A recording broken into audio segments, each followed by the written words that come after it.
Carnage at UK ports in the aftermath of Brexit predicted by Remainers has failed to come to fruition, with trade continuing to run smoothly. Despite warnings of miles of motorway tailbacks and delays to goods crossing the border, traffic between the UK and EU remains unaffected. Remainers claimed leaving the single market and customs union would cause red tape and bureaucracy that hampered trade. On average, around 1,000 trucks, 500 cars and 2,000 passengers have passed through Dover to the continent each day since the EU transition period ended on December 31.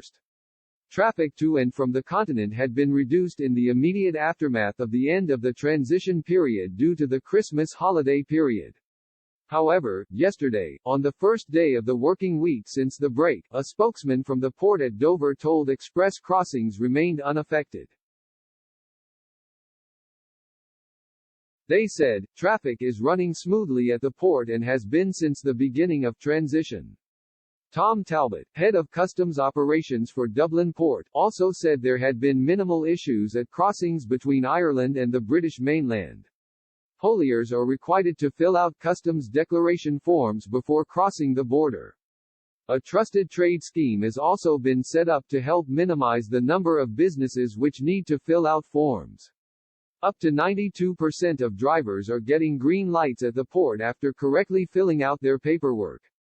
Mr. Talbot said, "We are seeing a little bit of more orange checks at the moment, but that's because it is bedding in, but you get your green and that's all you have to do."